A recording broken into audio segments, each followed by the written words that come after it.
Merci d'être venu, effectivement. Et puis, merci à Sarah Josie des Yggdrasil. On ne s'imagine pas le nombre d'heures qu'elle passe à répondre au téléphone, à envoyer des courriels pour organiser toutes ces belles rencontres avec cette noble assemblée. Merci, Sarah Josie. Je me fais un cadeau. Namasté. En toi, je reconnais le divin. Namasté. En vous, je reconnais la présence de mon Seigneur. Et merci d'être là. Très touchant. Je faisais une petite prière aussi pour nos frères et sœurs qui n'ont pas pu venir, parce qu'ils sont malades. Ils voulaient venir, mais la condition physique n'est pas possible. Alors ils sont là en esprit avec nous. J'ai des amis qui viennent de loin, de Trois-Rivières.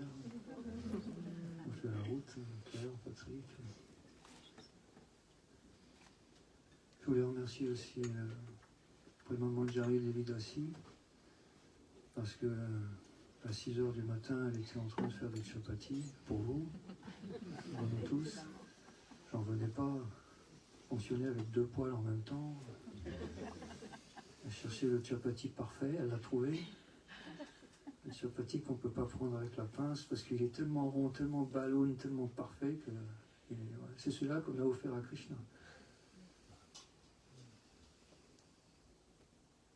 Merci à Mahavirya Prabhu qui est venu, avec Gati aussi, fidèle au poste.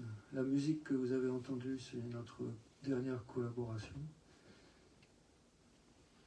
D'habitude, on dit toute nouvelle collaboration, mais là, je pense que c'est vraiment la dernière. Le chant du cygne. Le chant du cygne, c'est ça, le chant du cygne. Et on va continuer parce que c'est notre dharma. Notre dharma, c'est notre fonction, notre occupation en tant qu'artiste, de toujours trouver une antidote au désespoir, de vivre dans ce monde matériel. C'est la fonction de l'artiste, de toujours trouver une antidote. Et nous, notre antidote, c'est ce qu'on a reçu par transmission spirituelle de nos maîtres spirituels. C'est ça qu'on essaye de transmettre à travers notre effort, notre musique. C'est pour ça qu'on est là aussi. Moi, j'avais choisi un thème d'actualité, disons, parce que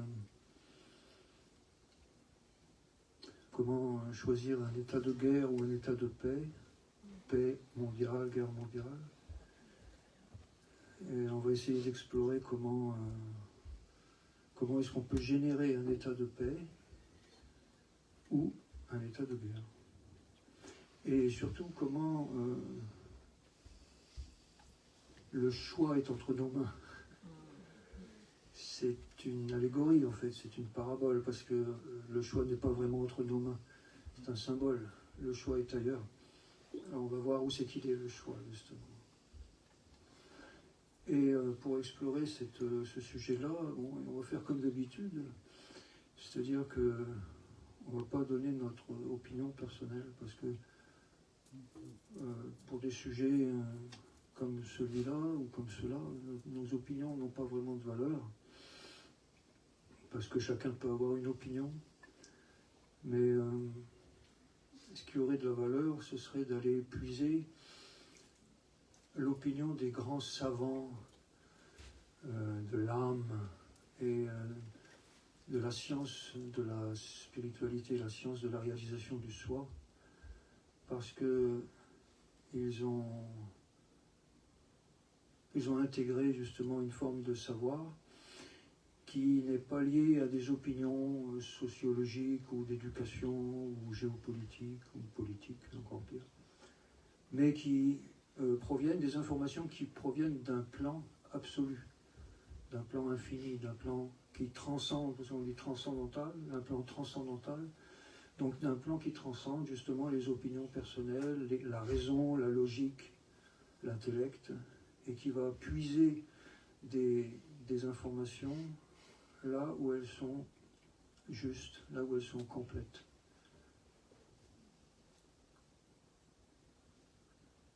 Vous m'impressionnez, j'ai la bouche un peu sèche. Bonne santé. Merci de m'avoir apporté sous la voix.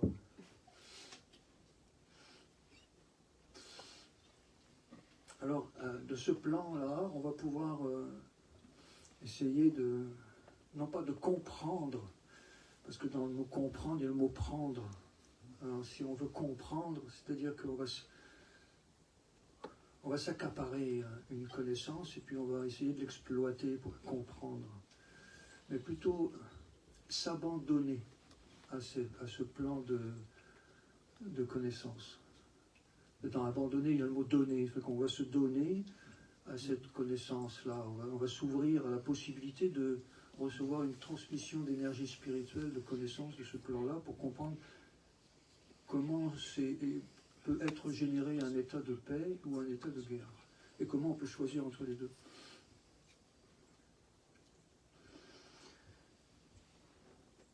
Donc nous, ce qu'on fait, c'est qu'on suit une école de pensée qui s'appelle le Vaishnavisme, Vaishnav.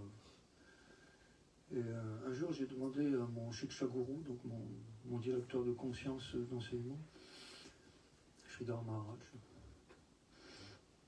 j'ai dit, mais qu'est-ce que ça veut dire Vaishnav? Vaishnavisme, Vaishnav, ça veut dire quoi au juste? Il m'a dit que ça venait du mot Vishnu. Et le mot Vishnu, en fait,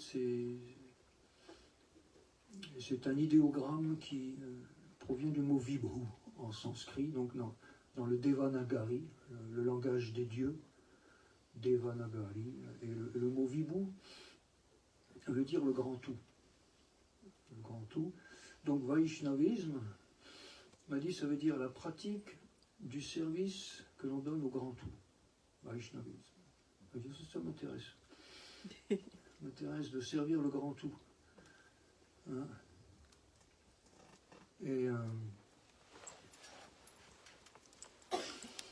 Et dans ce Devanagari, hein, une connaissance qui est essentielle, qui s'appelle le Mahabharata. Le Mahabharata est une histoire ancienne, de ce qui s'est passé dans l'ancien temps. Il y a un chapitre qui s'appelle la chanson de Dieu, la Bhagavad Gita, chanson de Dieu. Et dans ce chapitre, Bhaktivedanta Swami, celui qui a transplanté la plante de l'amour divin en Occident dans les années 60, et qui est devenu très connu à travers le mantra Hare Krishna, il nous a donné le mantra Hare Krishna. Il nous dit qu'il y a un verset dans cette chanson de Dieu qui est primordial, essentiel, qui dit Tadviri Pranipatena. Et Pranipatena, ça vient du mot Pratipada, qui veut dire je suis tanné, là, c'est fini, je ne veux plus tourner en rond dans ce cercle de mort et de renaissance où il y a Janma, Mrityu, Jaravyadi constamment, la naissance, la mort, la vieillesse, la renaissance, la vieillesse, la maladie, la mort, la vieillesse. On est comme dans un écureuil qui tourne dans son manège, et plus il va vite, plus il va nulle part. Et donc c'est ce qu'on fait un peu dans cette civilisation d'écureuil matériel, c'est que plus on va vite, plus on va nulle part. En fait, on va nulle part en un temps record, on va de plus en plus vite, mais pour aller nulle part, parce qu'en fait, on tourne en rond. Et c'est pour ça que la paix a pratiquement disparu sur la Terre, ou si elle est là, c'est juste un armistice entre deux conflits. Alors, ce prérequis pour recevoir le savoir, pas le prendre, mais se donner à ce savoir, s'abandonner à ce savoir, c'est un prérequis de vouloir arrêter cette quête de trouver le bonheur dans le manège de l'écureuil. De trouver le bonheur dans un monde où il y a finalement la nature de ce monde, c'est la maladie, la vieillesse et la mort.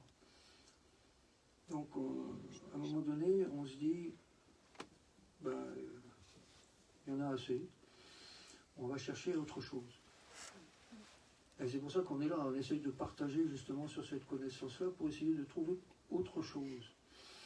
Et un autre prérequis, c'est Tadvidi Pranipatina Pali Prashnena Sevaya. C'est-à-dire qu'on se pose des questions, on pose des questions à des guides spirituels, et dans un esprit de Sevaya, dans un esprit de service. Le service de la pratique du grand tout, Vaishnava. Et pourquoi on fait ça? Parce que Pariprashena Sevaya, Tadvidi Pranipatena Pariprashena Sevaya, ou pas d'Ikshantite Gyanam, ou pas d'Ikshantite Gyanam. Le guide, il peut nous, ou pas l'Amshani, il peut nous donner le Gyanam, la connaissance, entre la paix et la guerre. Et comment choisir? Parce que lui, il a eu le darshan. Pas d'Ikshantite Gyanam, Gyaninas Tadva, Darshina, il a eu Darshina, il a eu le darshan, il a eu la vision divine qui lui a été donnée par son guide spirituel. Et donc il peut nous la partager, il peut nous la donner. C'est pour ça que sur des sujets aussi importants que la paix et la guerre, on ne va pas dire je pense que, à mon avis, je pense que selon moi, non. On va aller chercher une connaissance qui vient de ce plateau-là, de cette plateforme-là. Et là, on va être sûr, ça va être une sécurité, on va savoir où on met les pieds au moins. Sinon, on peut penser n'importe quoi sur n'importe qui, sur n'importe quoi.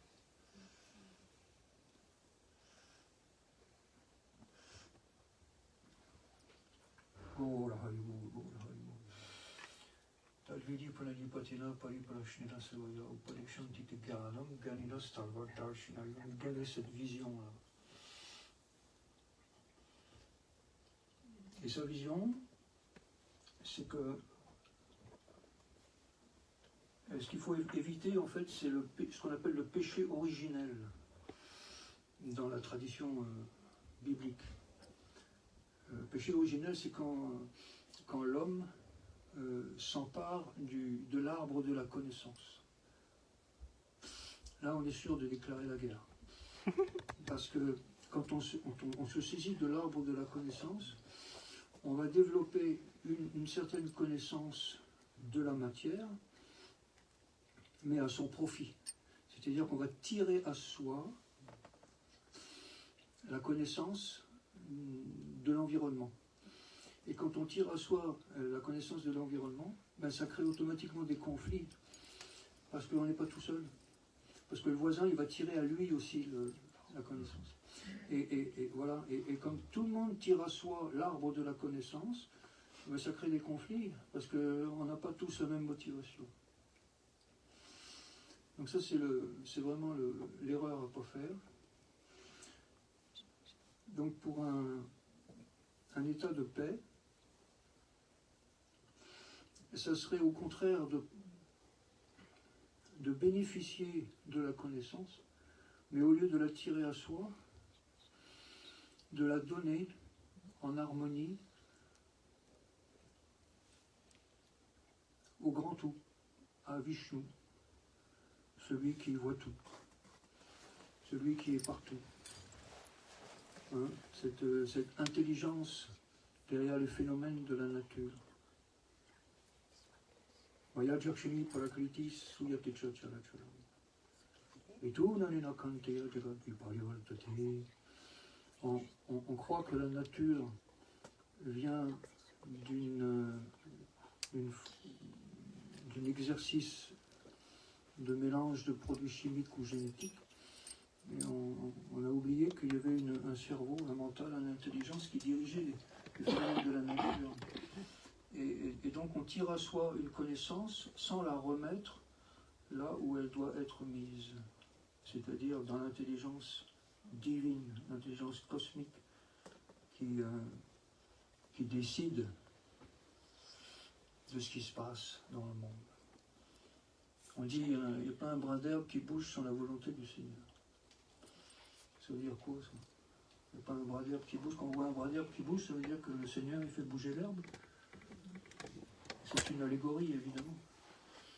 Ça veut dire qu'il y a des lois dans le Maya Jakshini Prakriti, dans le Jagat, dans les univers, il y a des lois. Et ces lois-là font que on les applique ou on ne les applique pas. Si on les applique, on va générer automatiquement une atmosphère ou un environnement en harmonie avec les lois du cosmos. Et comme les lois du cosmos, elles ne sont pas malveillantes, elles sont bienveillantes, d'après le Devanagari, d'après le langage des dieux, les lois sont bienveillantes. Alors à ce moment-là, on va pouvoir générer une société, une civilisation paisible. Mais il y a un prérequis. Il y a un prérequis. Sinon, on ne voit pas que le centre divin est partout. On pense que le centre divin est quelque part, sauf qu'il y a un problème, c'est que les autres nations, les autres traditions, les autres religions ou les autres politiques, ils pensent que c'est un centre différent. Alors c'est pour ça que ça s'entrechoque. Tout flotte dans un océan de conscience dans la manifestation cosmique. C'est comme un énorme océan de conscience que le sanskrit appelle le Brahma-jyoti, donc un océan de lumière, que les physiciens appellent le grand champ de la cohérence universelle. Ils l'ont découvert. Ils ne l'appellent pas le Brahma-jyoti, c'est des gens sérieux, mais c'est des physiciens. Le grand champ de la cohérence universelle. Et ce grand champ-là, il obéit à des lois qui sont des lois de désir. De toutes les galaxies, les univers, les planètes et les objets matériels qui flottent dans cet océan de conscience. Et quand il y a une volonté de désir qui se manifeste, ça crée des ondes qui s'entrechoquent.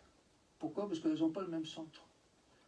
Donc c'est pour ça qu'on dit le centre, il est nulle part parce qu'il n'y en a qu'un. Le centre est là, il est partout parce qu'il n'y a qu'un seul centre. Mais la circonférence est nulle part. C'est-à-dire qu'il n'y a pas de limite à ça. Et c'est ce centre-là que on est appelé à retrouver ce centre-là pour justement générer la paix. Et où c'est qu'on peut le chercher? À l'intérieur de nous. C'est juste à l'intérieur de nous qu'on peut le trouver. C'est pas loin? Non, c'est vraiment pas loin. Les musulmans, ils disent Dieu, il est aussi proche que ta veine jugulaire. C'est marqué dans le Coran. Il n'est pas loin, il est aussi proche que ta. Alors, il faut juste retirer cet arbre de la connaissance que on essaye de tirer à soi d'une manière égoïste et commencer à s'abandonner, c'est-à-dire l'offrir. L'offrir en adoration au centre qui est partout, et dont la circonférence est nulle part. Et comme ça ne va pas s'entrechoquer sur l'océan de conscience.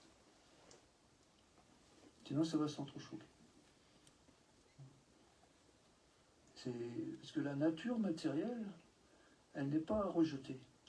La nature matérielle, c'est une énergie divine.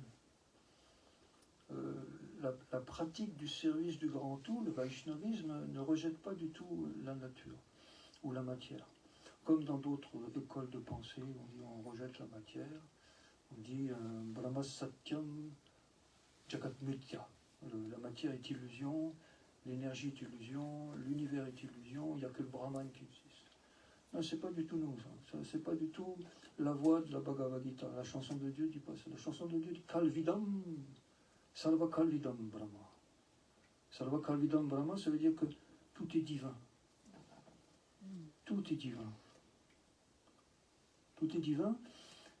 Et le potentiel de divinité du tout, c'est-à-dire de tout ce qu'on rencontre comme circonstance, comme événement dans notre vie, c'est divin. Même si c'est monstrueux, même si c'est la guerre, ça peut être quand même divin. Oui, Sarva Kalvidam Brahma, tout est divin. L'environnement est toujours positif. L'environnement est toujours bienveillant. Oui, mais si l'environnement se présente comme la guerre, c'est toujours positif. Oui. Et là, c'est difficile. C'est vraiment difficile parce que là, il faut se donner à cette connaissance-là. Là, on est zéro limite. Vous avez lu le livre Zéro limite? Oui. Ben ça, c'est Ho'oponopono, c'est zéro limite. Puis l'auteur, Vitale, il dit, là, je vais vous dire quelque chose, vous allez le prendre en pleine face. C'est de votre faute. Mais ce n'est pas une culpabilité. C'est une responsabilité. C'est qu'on prend la responsabilité de ce qui nous arrive à nous, dans notre vie à nous, parce que ça nous arrive à nous, pas dans la vie des autres. Et donc, c'est de saisir pourquoi ces états de paix ou de guerre se manifestent dans notre environnement. Et le Devanagari dit très très bien que tout ça, c'est généré par des lois qui viennent du grand régisseur divin. Et que on peut les briser, ces lois-là, mais si on les brise, c'est risqué. Donc on va créer des civilisations très risquées, très fragiles, parce que c'est des civilisations justement qui brisent ces lois-là. Et c'est pour ça qu'il y a des guerres. C'est pour ça qu'il y a des guerres. Si par exemple on oublie que la vie est sacrée, pas la vie des humains, pas la vie des... mais la vie en général, c'est-à-dire la vie des animaux, la vie des plantes, la vie des humains, la vie des archanges, la vie des terrestres, la vie des extraterrestres, la vie des intraterrestres, la vie est sacrée. Donc si on brise des lois de vie sacrées, automatiquement, on vit dans un univers thermodynamique. Donc il va y avoir une réaction. C'est les lois de Newton. On apprend ça quand on est tout petit à l'école. À chaque action, il y a une réaction égale. Mais pas de chance, elle est opposée. C'est une réaction égale, mais elle vient dans l'autre sens. C'est-à-dire, on crache en l'air, ça nous retombe sur la tête. Comme un boomerang. C'est un effet karma boomerang, ouais, c'est karma, instant karma. Ouais. Tu lances ta poque et tu la prends de l'autre côté. Ouais, c'est ça. Le mot sanskrit pour décrire la viande, par exemple, c'est mamsha. Mamsha. Moi, lui. Moi, lui. Ça veut dire que mam, moi, sha, lui. C'est-à-dire que dans cette vie, je te dévore, mais toi, tu auras le droit de me dévorer aussi. Dans une autre vie ou dans cette vie même. C'est pour ça qu'aujourd'hui, il y a des... je veux dire, on reçoit des nouvelles de l'Ukraine, on parle de meat grinder. Hachoir à viande. 400 000 morts. Sous les bombes, sous les mortiers, sous les missiles hypersoniques. Comment ça se fait? Pourquoi c'est comme ça? Ben, c'est thermodynamique. C'est-à-dire que peut-être que dans une vie passée, ces gens-là, ils ont aussi mis de la viande dans un hachoir.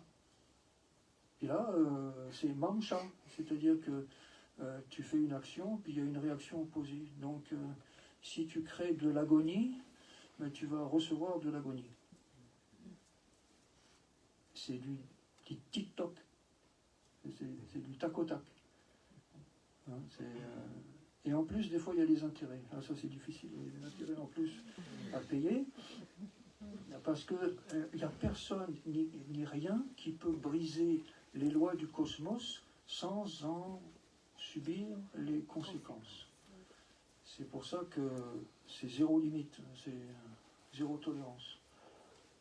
On peut le faire, mais c'est ça qui crée des guerres. C'est parce que on ne peut jamais transformer ou améliorer l'extérieur sans changer et transformer l'intérieur. On doit transformer son intérieur. C'est-à-dire qu'un comportement guerrier, lui, il va se retrouver dans des conditions qui vont confirmer sa guerre intérieure. Et un comportement paisible, lui, va se retrouver dans des conditions de vie qui vont confirmer sa paix intérieure. Et dans le Devanagari, il y a des formules, il y a des équations qui donnent exactement le calcul de comment générer la paix. La formule de la paix. Un peu comme les physiciens, quand ils veulent arriver à une conclusion sérieuse dans leur expérience, ils vont automatiquement se référer à la physique des maîtres physiciens du passé. Hein, c'est pour ça qu'on dit que le Vaishnavisme, c'est une démarche scientifique. Ce n'est pas une religion sentimentale, dogmatique. C'est un processus de purification de la conscience à travers la science de la réalisation du soi. Sinon, ce n'est pas intéressant. On peut faire partie d'une secte ou d'une religion ou d'une tradition ou une autre. Ce n'est pas un problème. Mais suivre un processus de purification de la conscience humaine à travers une science de réalisation du soi, c'est autre chose. On est ailleurs. On sait où on met les pieds parce qu'on peut confirmer nos expériences de démarche spirituelle à travers les savants du passé. Ils ont fait des équations, ils sont arrivés à des conclusions, ils ont fait des expériences, ils sont arrivés à des résultats, ils nous donnent la formule qu'ils ont expérimentée, et si on suit la pratique, si on suit exactement l'équation, si on met en pratique leur expérience, eh ben, automatiquement on va arriver au même résultat. C'est logique. Donc la formule de la paix dans le Devanagari, c'est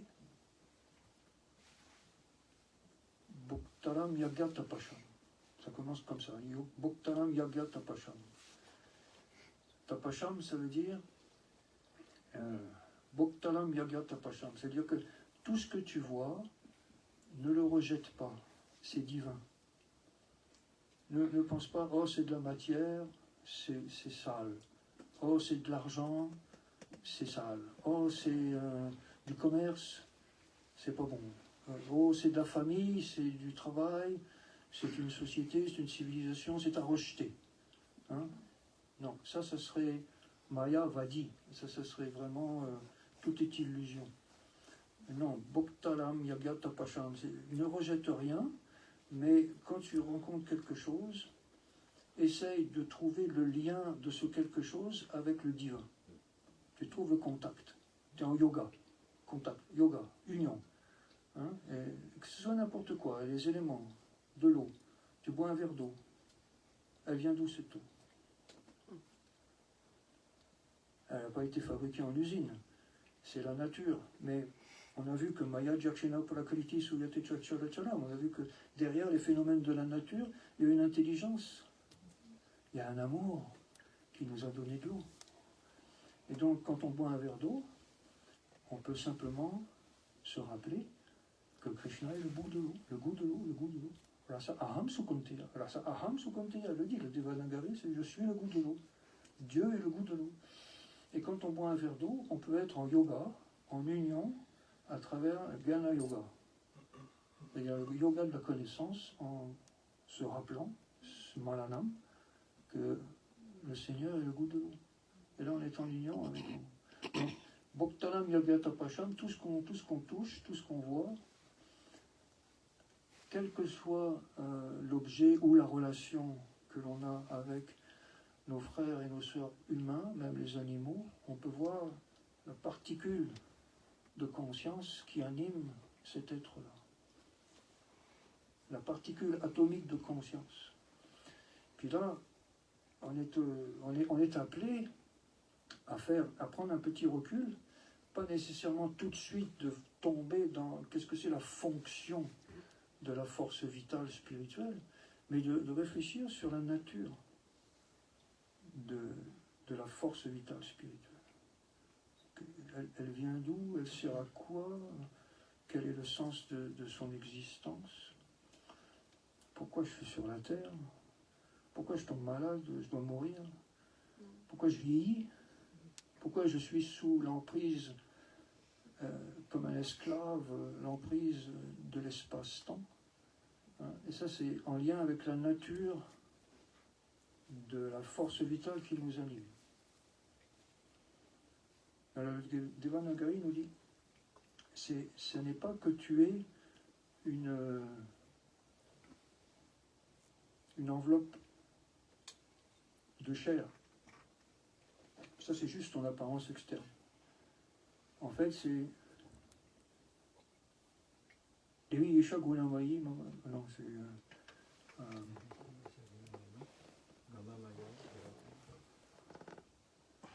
Hinosmin yatadehe yovanam koram jala. Voilà. Hinosmin yatadehe yovanam koram jala. Tata dehantara praptir diras tatara namuyati. C'est que tu passes à travers l'espace-temps, mais tu n'es pas concerné par cet espace-temps.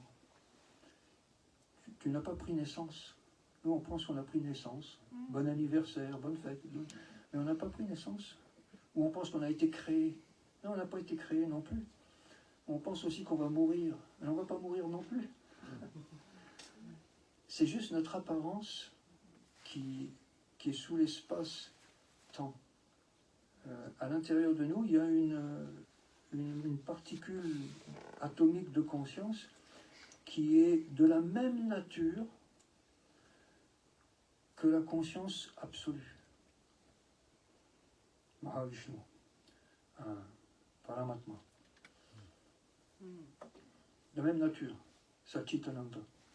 C'est-à-dire que si la conscience suprême de la divinité est éternelle, eh bien, la particule atomique de conscience qui m'anime et qui fait partie de cette conscience-là, elle a les mêmes qualités.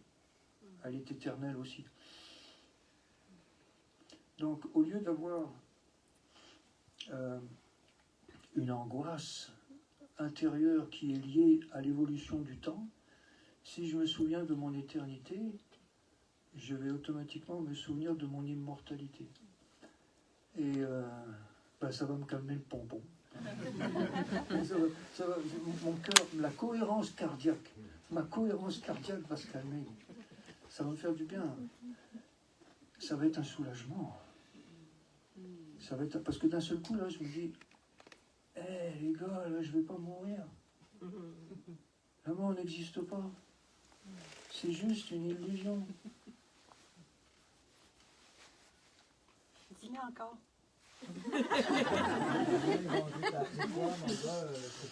Satchitananda Vigraha. Non seulement j'ai la qualité divine de l'éternité, de l'immortalité, mais en plus j'ai la connaissance, la conscience cognitive. La conscience, elle m'anime. Hein? C'est pour ça que notre grand Jésus à nous, il s'appelle Sri Krishna Chaitanya Mahaprabhu. Bhaktivinoda Thakur, il l'appelait le sauveur de Nadia. Nadia, c'est un peu comme un district dans le Bengale, un peu comme le lac Saint-Jean, c'est un district dans le Québec. Oui, Nadia.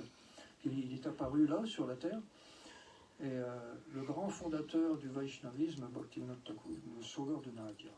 Lui, il l'appelait Shri Krishna Chaitanya Mahaprabhu. Mahagrand, Prabhu, le maître, le grand maître. De Chaitanya, on traduit par conscience, et il y a des acharyas de Nadia, ils le traduisent par force vitale. Force vitale de quoi? De Krishna, qui veut dire Krishna, l'attraction suprême, la personnification de l'attraction suprême. Donc le grand maître de la force vitale de l'attraction suprême. Et une particule de cette conscience-là est en nous. Elle est attachée avec notre particule atomique de conscience. Elle est en nous et elle nous anime. Et si ça ne suffisait pas, c'est aussi Ananda. Donc c'est l'état de paix et de bonheur et de sérénité et de béatitude, c'est déjà là. On n'a pas besoin d'aller comprendre ailleurs pour aller le chercher. Mais il faut juste s'abandonner à cette connaissance-là pour la ressentir. Et quand on la ressent, on la désire. Et plus on la ressent, plus on la désire. Et plus on la désire, plus elle se manifeste. L'Ooliang, c'est une intensité qui se manifeste d'elle-même.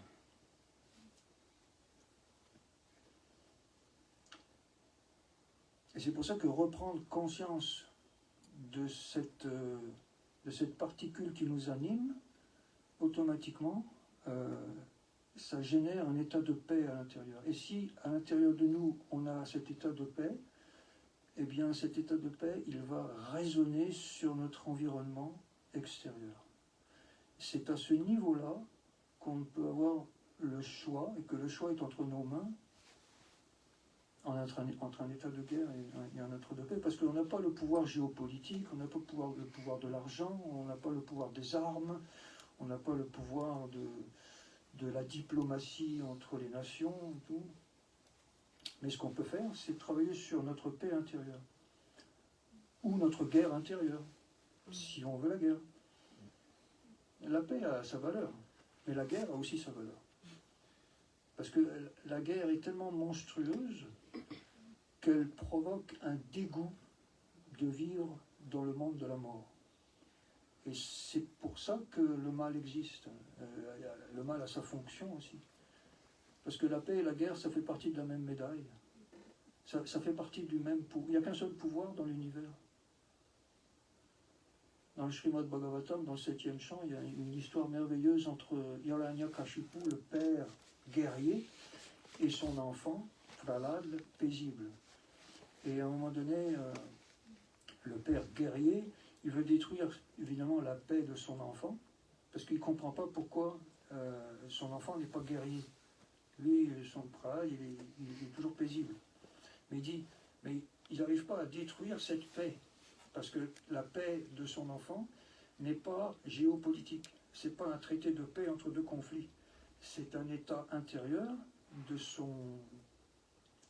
sa particule atomique de conscience divine. Lui, il est basé là-dessus. Il reste ici, il reste dans cette optique-là. Donc le père guerrier, Hiranyakashipu, ne peut pas le détruire. Et à un moment donné, il lui dit, mais d'où vient ton pouvoir? Ça vient d'où ça, ce pouvoir que je ne peux pas détruire? Alors que moi, je suis tellement puissant, je suis l'empereur de tout l'univers, j'ai réussi à détruire les plus grands combattants dans l'univers, et toi, j'arrive pas à te détruire, que tu as 5 ans maintenant. Et Prahlad lui dit, mais mon cher papa, mon pouvoir et ton pouvoir viennent de la même source. Toi, tu es dans la guerre, moi, je suis dans la paix, mais écoute, ça vient de la même source. C'est juste un choix que l'on a à faire. Bon, évidemment, le choix, il vient de notre libre arbitre. Conscience, ça veut dire libre arbitre. Il ne peut pas y avoir de conscience s'il n'y a pas de libre arbitre. La conscience, ça vient avec la liberté. Parce qu'on fait partie de la liberté suprême, donc on a une particule de liberté à l'intérieur de nous. Mais bon, c'est un petit peu plus complexe que ça, j'en conviens. C'est que notre choix de libre, il est influencé. Il est influencé. Il est influencé par toutes sortes de choses, et ça influence notre mental.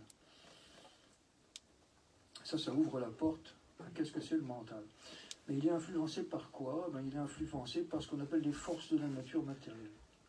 Les forces de la nature matérielle, dans le Devanakari, ça s'appelle les gunas. Gunas, ça veut dire les chaînes, ça nous enchaîne. C'est comme des cordes qui nous on est prisonnier des gunas. Et donc, la pratique du service du tout, complet et absolu, le Vaishnavisme, ça va nous aider à nous libérer de ça. De nous libérer des gunas. Saguna samatityetam brahma bhuya yakalpate. À atteindre un niveau où on peut être libéré des chaînes de la nature matérielle. Il y en a beaucoup, mais il y en a 3 principales qui sont l'inertie, qu'on appelle tamas, rajas, la rage de vivre, et puis sattva, la bonté, la beauté, la vertu, la paix. Et ces 3 forces de nature matérielle, ils flottent comme ça dans l'océan dont on parlait tout à l'heure, le grand océan de cohérence lumineuse, Brahma Jyoti, il est lumineux parce qu'il émane de la radiance, il émane de la radiance du corps divin de Dieu. C'est pour ça qu'il est lumineux. Ce n'est pas une lumière qui vient de nulle part. Elle a une source.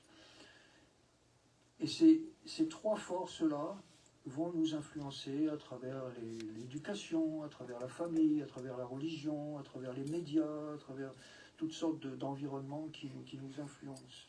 Et donc le choix que l'on fait, de paix ou de guerre, va être influencé par les forces de la nature matérielle. Et comme on disait tout à l'heure, ben ça commence par mamcha. Ça commence par la nourriture. C'est la nourriture. On est ce qu'on mange. Tout le monde sait ça, on est ce qu'on mange. Non seulement on est ce qu'on mange au niveau physique, mais on est ce qu'on mange aussi au niveau mental, au niveau psychique. Et c'est pour ça que les guides de la réalisation spirituelle nous disent, si vous voulez évoluer vers la paix, la sérénité, évoluer vers le bonheur, ne vous nourrissez pas d'agonie, ne vous nourrissez pas de tamas et rajas, parce que vous allez absorber en même temps déjà la putréfaction, parce que le corps est mort, on mange de la mort, mais en plus vous allez absorber le fluide éthérique de l'animal. Et donc ça va influencer, et comme les animaux vivent dans la peur, on le voit, les oiseaux ils vivent toujours dans la peur, et ils ont toujours peur de se faire attaquer par un autre animal, ils vivent dans la peur, donc automatiquement on se nourrit de peur, et quand on se nourrit de peur, automatiquement on devient guerrier parce qu'on a peur, on veut se défendre de toutes sortes de choses. Donc il nous dit, si vous voulez évoluer vers un niveau de sérénité, de paix intérieure, mangez plutôt de la paix. Mangez de la paix. Et le Devanagari nous dit, Patalam pushpam param toyam yumepaktia palayachati. Il nous dit, mangez, offrez-moi, Krishna il nous dit, offrez-moi votre nourriture de paix. Offrez-moi de la paix. Offrez-moi de l'amour, offrez-moi de la paix, offrez-moi de la beauté, pas de la putréfaction. J'en veux pas de la putréfaction, j'aime pas ça. C'est ce qu'il dit. Hein. Je ne fais que répéter ce qu'il dit dans sa chanson de Dieu, la Bhagavad Gita. Il dit, je n'aime pas la putréfaction. C'est mon choix, j'ai bien le droit, je suis Dieu, après tout, je fais ce que je veux. Moi, j'aime bien les fruits, patalam, pushpam, des feuilles, des légumes, des céréales, des choses comme ça. Et si vous me l'offrez, Bhoktalam Yagyata Pasham, c'est ça que ça veut dire, la formule de la paix.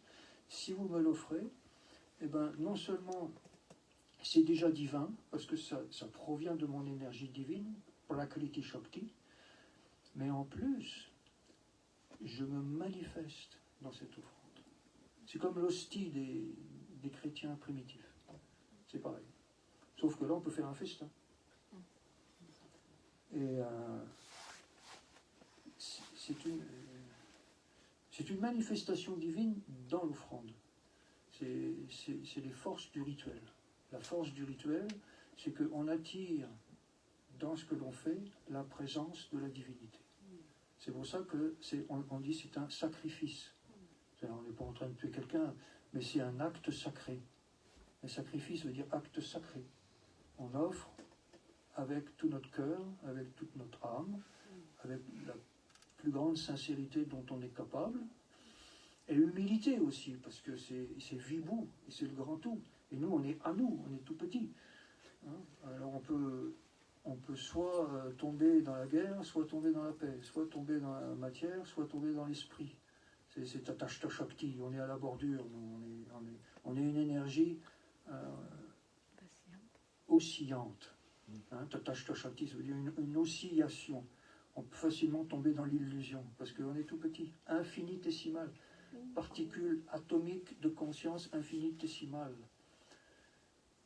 Donc si on prend refuge dans le grand tout, automatiquement on va être protégé, on ne sera plus influencé par Rajas ou Tamas. Et le Devanagari dit, orientez-vous vers Sattva. Orientez-vous vers Sattva. On le dit aussi en médecine ayurvédique. Sattva.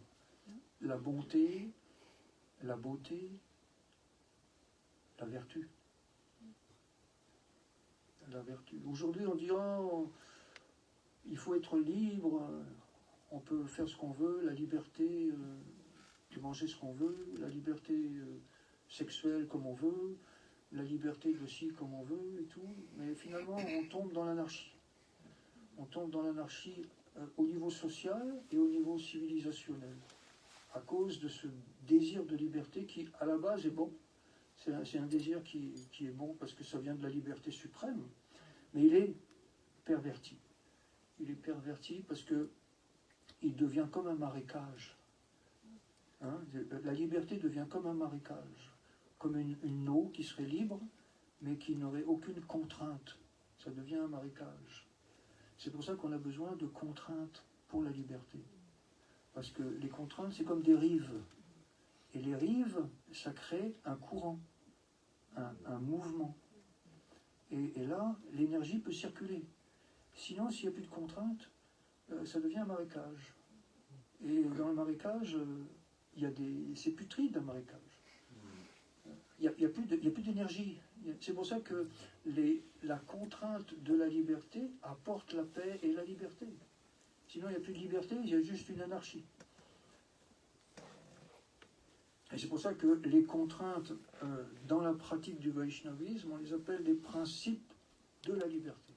Les principes régulateurs de la liberté, justement pour créer une énergie de liberté. Pour pas que ça devienne un marécage où on fait n'importe quoi, avec n'importe qui, et n'importe quand, et n'importe où. Comme les animaux. Je veux dire, s'il y a un chien qui rentre là, et puis qu'il voit une chienne, il ne va pas se cacher. Hein. Il va faire ça devant nous. Pourquoi? Parce que c'est un animal. Il n'a pas le cortex frontal, le pauvre. Nous, on est des êtres humains, on a un cortex frontal. On peut avoir un discernement et de dire, oh là, attention, je pourrais peut-être essayer de contrôler mes pulsions animales pour justement créer une énergie de civilisation, de société qui se rapproche de sattva, la vertu, de manière à créer un état de paix. Sinon, le mental va nous emmener ailleurs. Parce que le mental, lui, il est très très fort. Krishna, il dit « je suis le mental hein ». C'est Dieu le mental. Il est divin le mental. Donc vous imaginez la force du mental. Et lui, le mental, c'est un malin. C'est un menteur. Mais c'est un malin parce que lui, il dit... D'abord, il est jamais dans la paix, il n'est jamais paisible. Je sais de quoi je parle. Parce que le mental, il rejette, il accepte, il rejette, il accepte. Il est dans la dualité. Il est dans la dualité, le mental.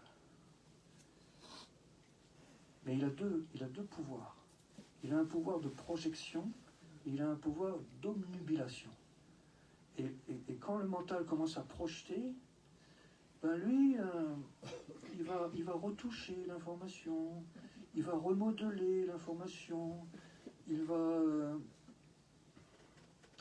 y repenser. Puis si l'information ne convient pas à ses préjugés, ou à ses idées fixes, ou à ses idées toutes faites, ben il va changer l'information à son image.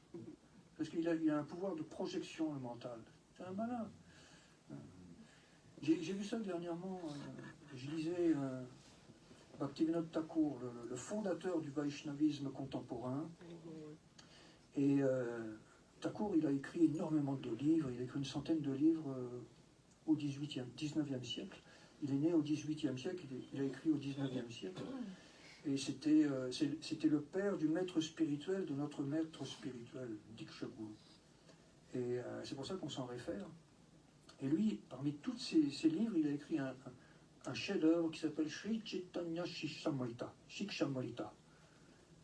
Donc, le nectar de l'enseignement, de la force vitale de la conscience suprême. Et dans son Shikshamrita, il dit, ben voilà, nous, dans notre tradition, nous avons des mots comme Krishna, Gopi, Gopa, Yamuna, Nanda, Yashoda, Kadamba, des mots comme ça. Il les met entre guillemets.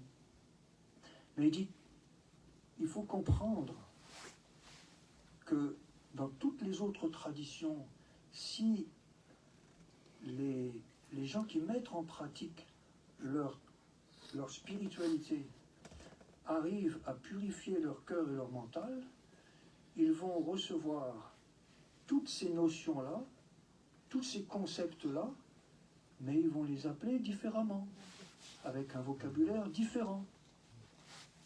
Et c'est vrai, il suffit de lire le Cantique des Cantiques de la Bible pour s'apercevoir qu'on est dans le Madolé Alila, et même Palakia, grâce. C'est-à-dire la relation conjugale avec le Seigneur, qui est une des grandes fonctions de la particule atomique de conscience qui nous anime. Ou si on lit les poèmes persans de l'islam soufi, on s'aperçoit qu'on est dans le sakara, on est en amitié avec le Seigneur. Ou Vatsyaryalas, on est dans la famille du Seigneur. Donc Bhaktivinoda Thakur, lui, il explique ça dans un de ses livres les plus importants, Chaitanya Charitamrita. J'en parlais à quelques-uns de mes amis, puis il me disait, oui, mais non, il dit ça, c'est pour faire plaisir aux autres. Alors j'ai dit non. C'est le fondateur contemporain du Vaishnavisme actuel. Il n'est pas là pour faire de la diplomatie ou de la politique. Non. Il n'est pas là pour écrire quelque chose qui plaise ou qui déplaise. Il est là pour dire la vérité. Il est là pour nous situer sur une réalité transcendantale qui justement transcende les apparences culturelles des uns et des autres. Mais le mental de l'auditeur, à qui je disais ça, lui, il a tourné ça, c'est ça, c'est le pouvoir de projection du mental. Et il cache aussi, le mental, il cache la vérité. Quand ça ne lui convient pas, il va tomber dans amnésie traumatique. Il va dire, ah, mais je ne me souviens pas. Je ne me souviens pas d'avoir lu ça. Ah, je ne me souviens pas d'avoir lu ça, tiens. Amnésie traumatique. Ou pire encore, dissonance cognitive. Alors là t'es cuit, tu peux plus. Là, il n'y a plus d'argument, là, c'est dissonance cognitive. Mais non, tu crois ça?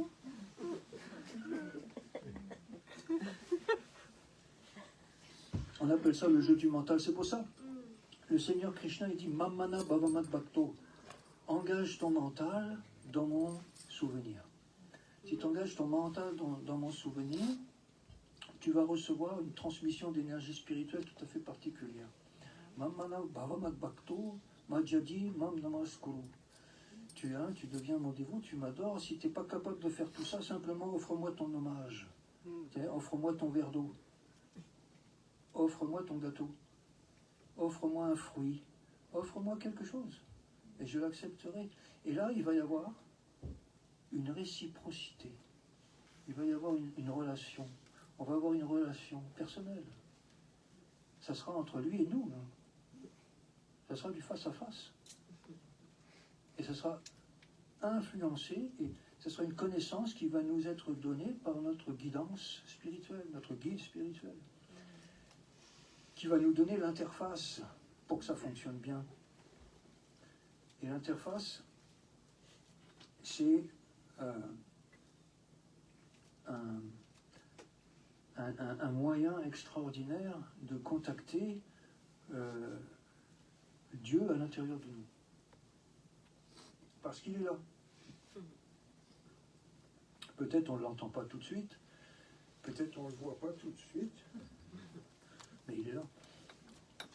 C'est ce que dit le Bhagavad Gita. Il dit Jivaram Sarvabhutanam Harideshya Jonatistati Brahmayam Sarvabhutani Yanta Udhani Maya. Il dit je suis là, je suis avec vous, je suis dans votre cœur. Harideshya Jonatistati. Harideshya, ça veut dire je suis dans le cœur. Et qu'est-ce que je fais dans le cœur? Je te guide. Je t'envoie de la guidance. peut-être tu la vois ou tu la vois pas, mais les signes sont là. Je t'envoie toujours des signes, des petits signes, à travers plein de petits signes. Parce que Brahmaya Sarvabhutanam, ça veut dire je suis dans ton cœur et je te guide, je guide tes errances. Je guide tes errances. Parce que toi, tu es situé sur une machine constituée d'énergie matérielle. Yantra, l'udhani, yantra. Yantra, c'est un corps, c'est une machine. Mais là, c'est pas juste une machine grossière, Stula Salila. C'est aussi Linga Salila. C'est que dans le Yantra, l'udhani, mayaya, il y a une machine subtile. Elle est subtile. C'est pas juste une machine qui est faite avec des éléments matériels grossiers. La terre, le feu, l'air et l'éther. Non, il y a aussi des éléments subtils dans le Yantra Ludhani Maya. Et lui, le Seigneur dans le cœur, il nous guide à travers la machine subtile de notre incarnation. C'est-à-dire à travers le mental, le faux ego et l'intelligence. Qui n'est pas une intelligence matérielle. Quand on dit Dadami Buddhi Yogamtam Yenamam Upayantite, que je te donne des informations pour te rapprocher de moi, c'est pas une intelligence intellectuelle. C'est pas une intelligence rationnelle cérébrale. C'est une autre conscience. C'est plus intuitive. Parce qu'on a deux consciences. Dans la machine subtile de l'incarnation, on a un corps subtil, mais on a deux consciences. On a une conscience rationnelle cérébrale, 2 et 2 égale 4. On s'arrête au feu rouge, on démarre au feu vert, avec la conscience cérébrale rationnelle. Mais le Collège des médecins en 2004, ils ont découvert qu'il y avait une deuxième conscience. Ils ont vu sur les écrans de leur ordinateur que l'électroencéphalogramme qui était branché sur le cerveau d'un patient, il y avait un signal qui s'allumait avant que la région du cerveau s'active. Ça veut dire une chose. Ça veut dire que scientifiquement parlant, la pensée ne vient pas du cerveau. La pensée ne vient pas du cerveau. Si dans l'éducation matérielle, on pense encore que la pensée vient du cerveau, on est resté au Moyen-Âge. On est encore bloqué à l'époque de l'éducation grossière matérialiste. La pensée ne vient plus du cerveau. Et spirituellement parlant, ça veut dire que la pensée n'est pas dépendante de la matière. Il y a une autre conscience. Et cette conscience-là, elle est directement en lien avec notre âme spirituelle parce que c'est une conscience extraneuronale. Elle ne vient pas des neurones du cerveau. Elle est extraneuronale. Pourquoi ? Parce qu'elle est intuitive. Et c'est intéressant parce que les grands acharyas, les grands maîtres qui parlent du monde spirituel, ils disent le monde spirituel, le ciel spirituel, c'est un domaine, c'est une sphère, regarde, où tout est intuitif. Ça veut dire rien n'est calculé. Il n'y a pas de calcul. Il n'y a aucun calcul. Tout est instantané. Et donc, dans la pratique du service du grand tout, pour obtenir la paix, on va devoir changer les programmes de données du mental. Parce qu'actuellement, le mental, il fonctionne avec des programmes de données de dualité. Il rejette, il accepte, il rejette, il accepte. Il est vieux, il est jeune, il est riche, il est pauvre, il fait froid, il fait chaud. C'est tout. Je suis Dieu, je ne suis pas Dieu. J'en veux, j'en veux plus. J'en veux, j'en veux plus. Donc on va changer. Chaitanya Mahaprabhu, il nous donne la formule pour faire ça. Cheto Darpanam Marjanam. Nettoyer le miroir du mental. Ça veut dire quoi, nettoyer le miroir du mental ? Ça veut dire retirer les programmes de données de dualité du mental et les remplacer par des programmes de données d'unité. D'unité. Il le dit, Nam Nam Akali Bahuda Ninja Sarva Shaktis. dit tous les noms de Dieu sont imprégnés de toutes les puissances, de la toute-puissance divine. Tous les noms de Dieu. Bahuna, ça veut dire des millions, des millions, des millions. Des millions. Bahunam janmanamante gyanavam mam prapadyate vasudeva sarvamiti samahatma sudullabha. C'est que, après des millions et des millions et des millions de vies, j'arrive à une incarnation où je vois Dieu en toutes choses et je vois que tout est divin. Et donc ça génère en moi un comportement beaucoup plus paisible qu'un comportement animal guerrier.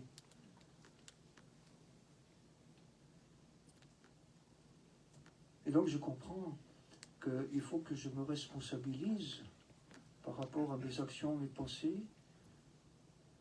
et mes intentions et mes motivations,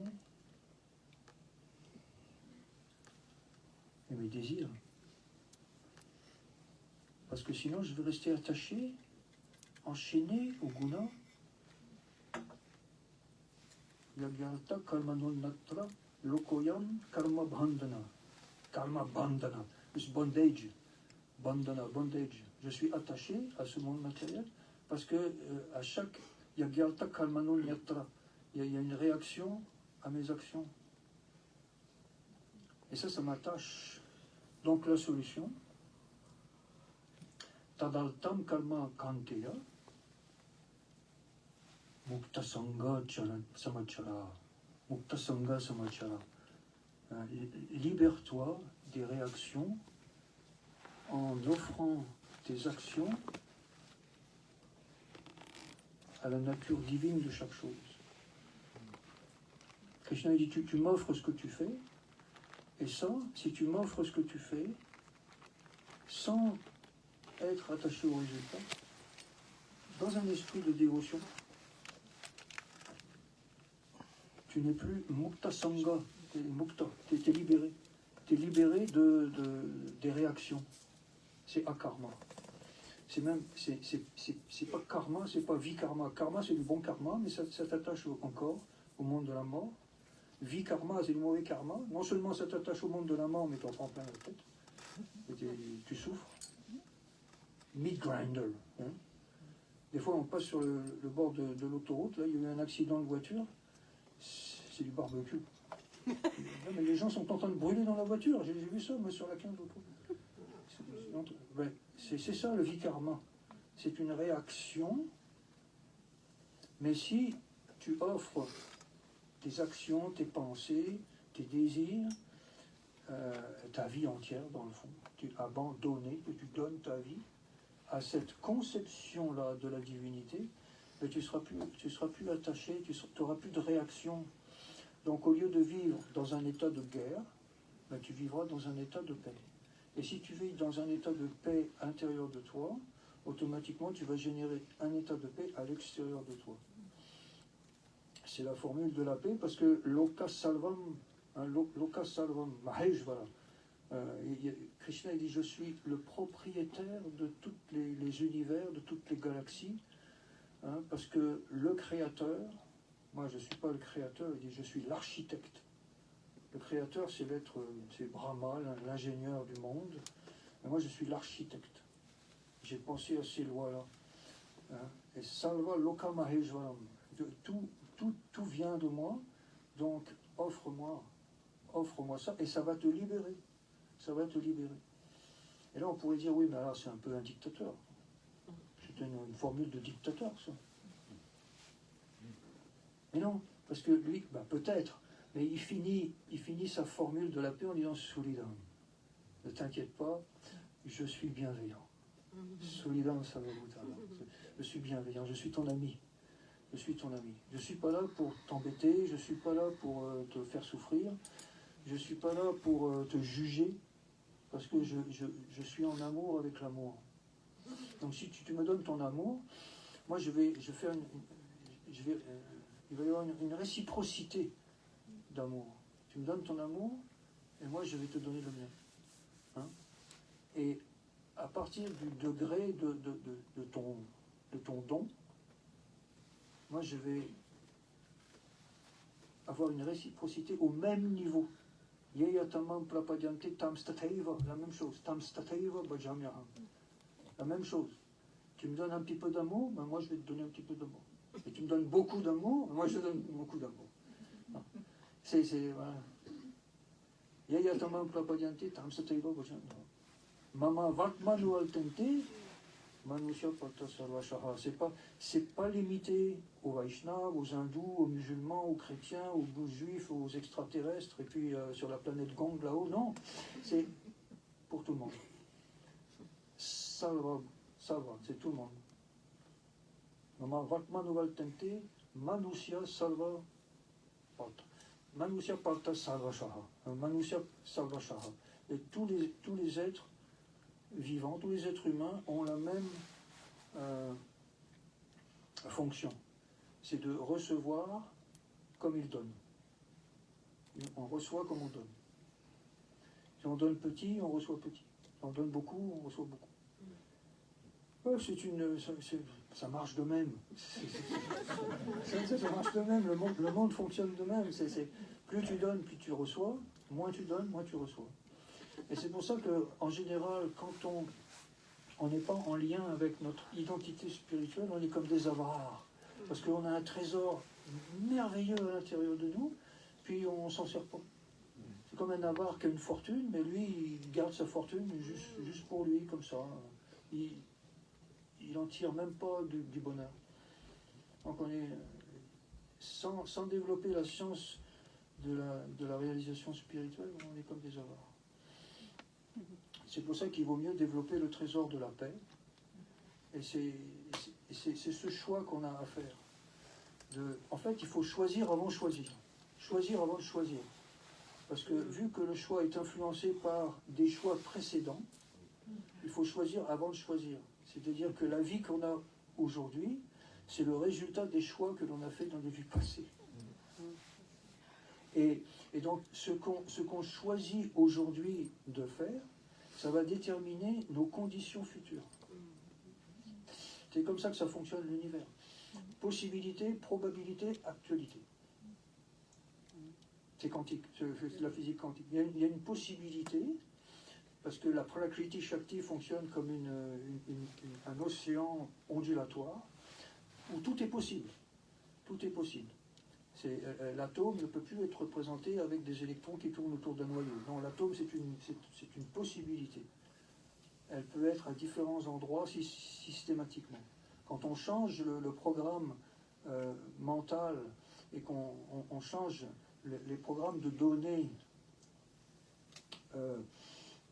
et qu'on tombe dans un programme de données d'unité, à ce moment-là, on tombe dans l'instantanéité simultanée. On tombe dans l'instantanéité, c'est-à-dire qu'on peut rentrer en contact avec Dieu directement. Rupa Goswami le dit, nos sens physiques et subtils sont éligibles à la transcendance. C'est marqué dans le Bhakti Rasamrita Sindhu. Rupa Goswami, un des plus grands savants de l'âme dans la tradition Vaishnava, il nous dit, nos sens physiques et subtils sont éligibles, c'est-à-dire c'est possible. C'est pas impossible, c'est possible. Si c'est pour moi, je suis pas là, je suis occupé.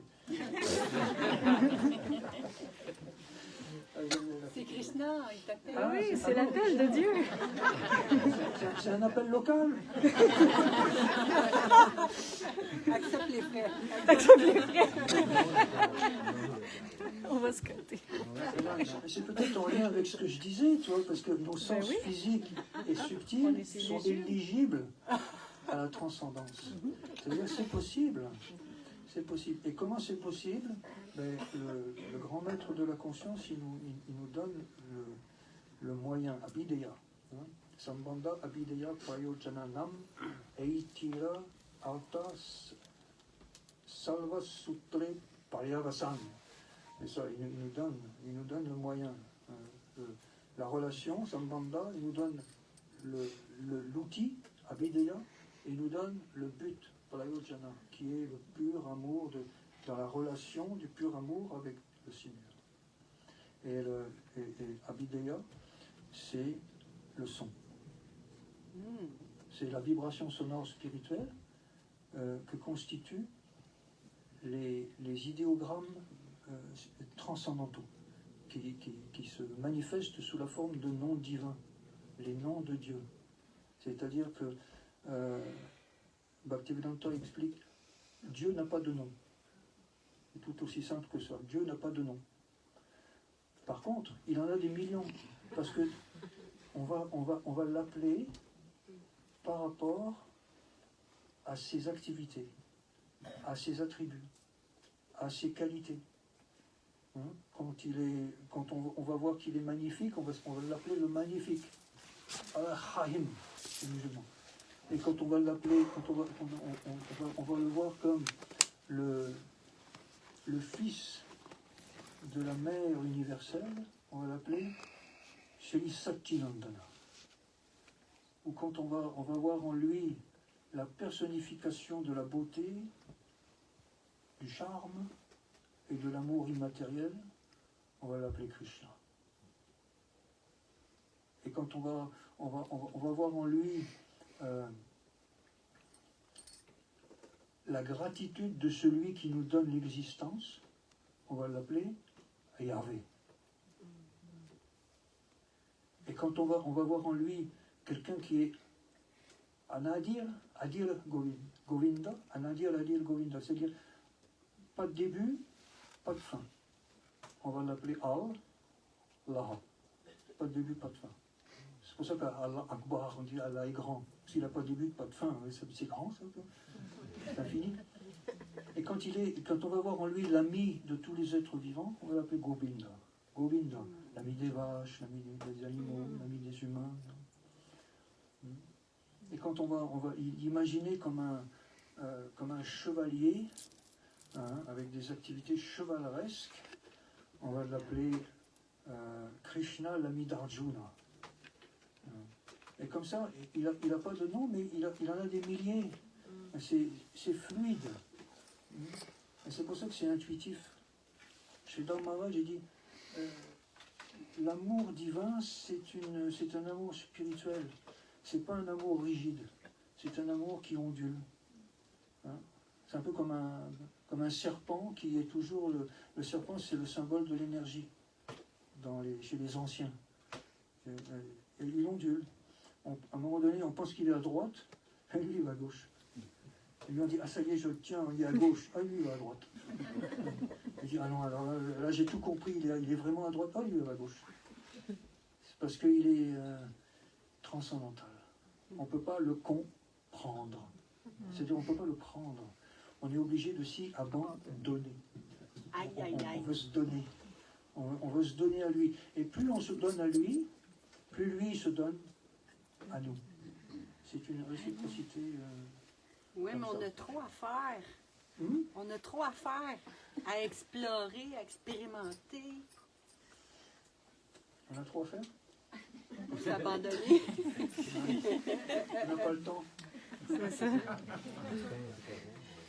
C'est ça. En fait, on est presque en état d'urgence parce qu'on ne sait pas quand est-ce qu'on va quitter le corps. On peut quitter le corps demain, dans 5 minutes, dans 6 ans, dans 3 ans, on ne sait pas.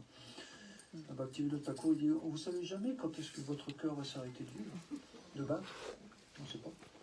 Donc, il vaut mieux... C'est pas que le monde matériel est à rejeter dans cette tradition, dans cette voie-là. C'est ça qui est merveilleux. C'est qu'on peut utiliser tout ce qu'on a, le temps, les actions, les commerces, les arts, l'artisanat, la danse, le chant, la cuisine. On peut tout utiliser, la couture. On peut tout utiliser. La peinture. La course à pied, je ne sais pas, peut-être. Mais rien n'est à rejeter.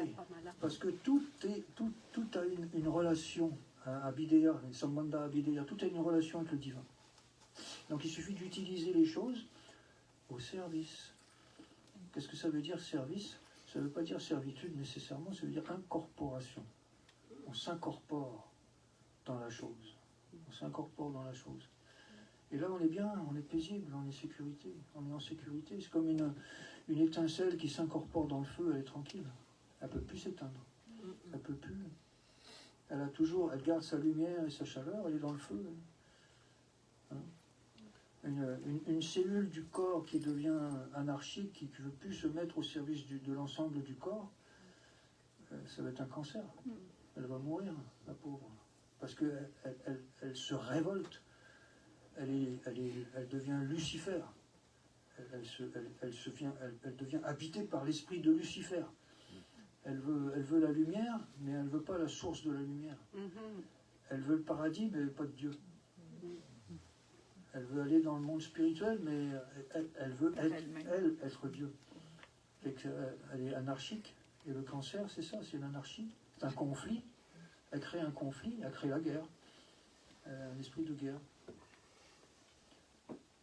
Et la petite goutte d'eau, si elle ne veut pas s'évaporer, elle va rentrer dans la vague. Elle va se laisser porter dans la vague. Et la vague va être dans l'océan. Comme ça, la petite goutte d'eau, elle ne va pas s'évaporer. Et nous, on peut faire la même chose. Et le moyen de faire la même chose, dans le Kali Yuga, c'est le son. C'est la vibration sonore spirituelle. En tant que musicien, ça m'a toujours vraiment fasciné, ça. C'est dire, je suis tombé dans le bon âge. Parce que dans les âges précédents, c'était pas ça. Il y avait des grands sacrifices à faire. La méditation, ça durait 100 000 années. Non, c'est vrai, le dhyana yoga, pour pratiquer vraiment le vrai dhyana yoga, pas la méditation qu'on fait dans les centres de yoga à Los Angeles. Là. Il faut s'habiller avec le truc. Là. Non, je parle de la vraie méditation. La méditation sur l'âme suprême dans le cœur, ça pouvait prendre des milliers d'années dans les âges précédents. Ou alors il y avait des grands sacrifices, ou c'était l'adoration dans le temple et tout. Mais dans l'âge de Kali, même les enfants, ils peuvent pratiquer. C'est le son, la vibration sonore spirituelle. Des noms qui définissent la divinité. Et Chaitanya Mahaprabhu nous a donné cette formule, Hare Krishna. C'est pour ça qu'on chante Hare Krishna. Il est venu avec sa sangha et avec ses armes. Sangha Pangashtra Parshadam. Il est venu. Krishna Varnam Trisa Krishna. Il était Krishna, mais il était caché sous une forme de serviteur. Et on l'appelait Gauranga, Gauri. On l'appelait Gauranga parce qu'il était recouvert de la lumière de Gauri. Il était recouvert de la lumière de l'impératrice du pur amour, Radharani. C'est une lumière qui était comme de l'or en fusion. Et il nous a dit, Sangha Pangashtra Parshadam, il est venu avec ses associés, il est venu avec ses armes, et ses armes c'est Prayer Sankirtanam, Yagya Sankirtanam Prayer, Yagya Sankirtanam Prayer. Le Sankirtan, le chant congrégationnel de la vibration sonore spirituelle. C'est comme un réveil. Si on veut se réveiller, on met le réveil. C'est le son du réveil qui nous réveille. Et bien là, c'est le son des saints noms qui va réveiller notre particule atomique de conscience spirituelle à l'intérieur de nous. Il y a une résonance, un phénomène de résonance harmonique entre les deux. Parce qu'on est de la même nature. On est de la même nature de cette vibration spirituelle. Fait que quand on l'entend, ça éveille en nous ce niveau spirituel.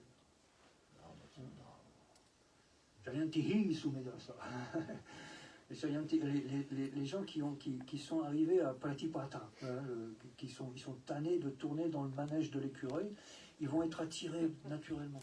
Intuitivement, ils vont être attirés par ça. C'est pour ça que vous êtes ici aujourd'hui. Parce que vous êtes attirés par cette vibration-là. Sinon, je sais pas, le dimanche, il y a des tas de choses à faire. Pourquoi vous êtes venus ici? Parce que vous êtes attirés par cette fréquence. C'est pour ça que vous êtes là. Sayantihi Sumedasa. Krishibul Vachaka Shabdo Nacha Nivriti Vachaka. Vous prenez la syllabe Krish, qui veut dire attraction suprême, la force la plus puissante de l'univers, des galaxies, l'attraction, et vous rajoutez le Na, qui veut dire le résultat de cette attraction qui est l'extase amoureuse, l'extase de l'amour divin, Krishna. Tayor et Kam, vous mettez ensemble, Tayor et Kam, et on tombe sur le Param Brahman Krishna et Vidiyate. C'est là que on trouve le nom de Dieu qui correspond à cette attraction-là, avec la forme de la beauté, du charme et de l'amour. C'est plus un aspect divin qui juge, parce que c'est un aspect divin qui transcende la justice, qui transcende le karma, le Krishna, et c'est pas le Bouddha, ou c'est pas le Yahvé, ou c'est pas le Narayan, c'est pas... Non, c'est Krishna. C'est un aspect divin qui est juste fait d'amour. Et l'amour, qu'est-ce que fait? Elle peut juste aimer. Elle peut rien faire d'autre, parce que c'est de l'amour. Et Krishna, lui, il est tombé en amour avec l'amour. C'est pour ça qu'il est toujours accompagné de Hare, qui est son énergie interne, qui est représentée par sa compagne éternelle, Radham, adorable. Ça vient du mot adorable, Radharani. Elle est adorable parce qu'elle, c'est la personnification d'un amour complètement immatériel, complètement pur. Hare Krishna.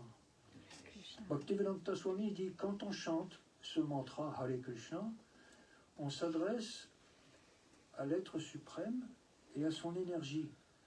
Et il dit, eh vous deux, eh vous deux, eh vous deux, le Seigneur suprême et son énergie, ah et vous deux, halas vous deux, engagez-moi à votre service. Incorporez-moi dans cette extase divine que je cherche depuis toujours. C'est une incorporation, comme la goutte d'eau qui s'incorpore dans l'océan. Et là, je serai paisible. Là, au lieu de créer un état de guerre intérieure qui va se refléter sur la guerre extérieure, je vais créer un état de sérénité à l'intérieur de moi. Et cette sérénité est en lien avec Rama, c'est-à-dire le bonheur suprême. Le bonheur que Krishna donne à Radharani. Radharaman, Hare Raman, Hare Krishna. Oh, vous deux, engagez-moi à votre service. Incorporez-moi dans votre extase, dans votre Satchitananda. Quand on arrive à Satchitananda Vigraha, c'est-à-dire qu'on prend conscience de notre nature éternelle, consciente et de bonheur, c'est là que commencent les rasas, c'est là à ce niveau-là que commencent les relations qu'on peut avoir avec cette sphère-là d'infini. Une relation neutre ou une relation de maître à serviteur, ou une relation amicale, une relation familiale, une relation conjugale, une relation amoureuse. Et il y a des différents degrés de relation, et chacun trouve sa relation éternelle, qui peut évoluer, mais la relation est là, elle est déjà là. C'est marqué dans les évangiles. Priez comme si vous aviez déjà reçu votre relation. Priez comme si vous aviez déjà reçu votre rasa. Mais il ne faut pas non plus tirer des balles à blanc. Sridhar Maharaj dit, ne tirez pas des balles à blanc, des mantras à blanc. Blank mantra. Vide. Ouais, parce que des fois ça fait beaucoup de bruit, un fusil, il n'y a pas d'effet, c'est une balle à blanc. Alors on chante, allez Krishna, mais c'est une balle à blanc. Pourquoi c'est une balle à blanc? Parce qu'il y a un prérequis, il y a une interface entre l'objet de notre adoration et notre adoration. Il y a un lien qu'il faut absolument, c'est la poudre, s'il n'y a pas de poudre, ça ne marche pas. Ben, ce lien, c'est l'esprit de service. Bhakti Yoga, c'est l'esprit de service. C'est qu'on chante dans un esprit de service. Et quand on chante dans un esprit de service, eh ben là on tire des vraies balles. C'est pour ça qu'on sent bien dans la musique de Pralaji Patrick Bernard, qu'on aime ses CD. Parce qu'on le sent. Ouais, mais c'est parce que j'ai fait beaucoup de musique avec Mahavirya Prabhu. Lui, il a l'esprit de service. Ça fait un très beau complément. Il ne suffit pas d'entrer dans une maison de maternité pour donner naissance. Il y a quelque chose qui a dû se passer au père.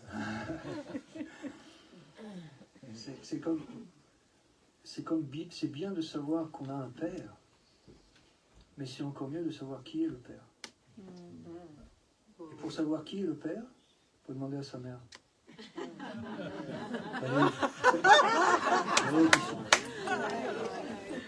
Maman,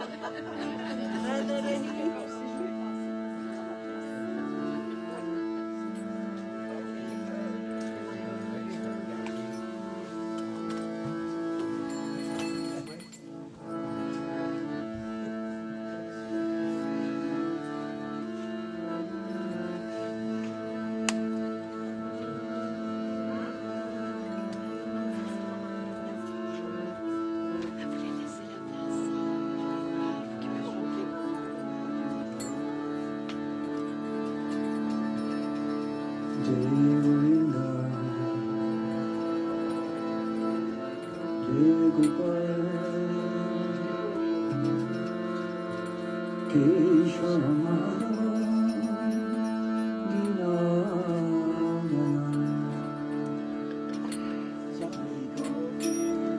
Govinda, Jai Gopal, Keshava Madhava,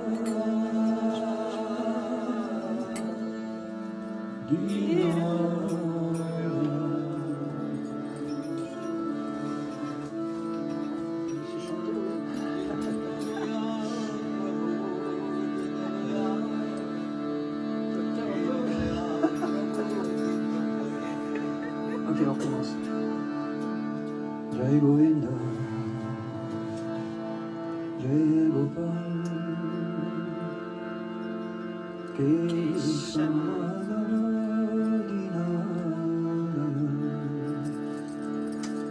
Dinadaya,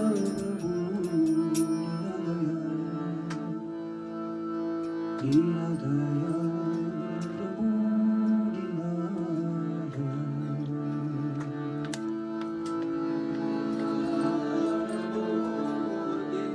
Shashudha,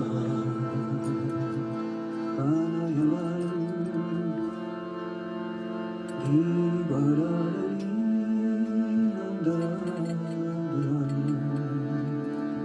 Nandaduran,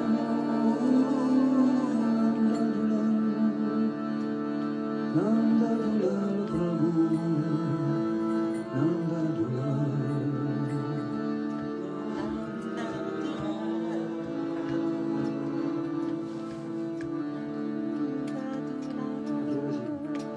Hare Krishna, Krishna Krishna, Hare Rama, Rama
Encore?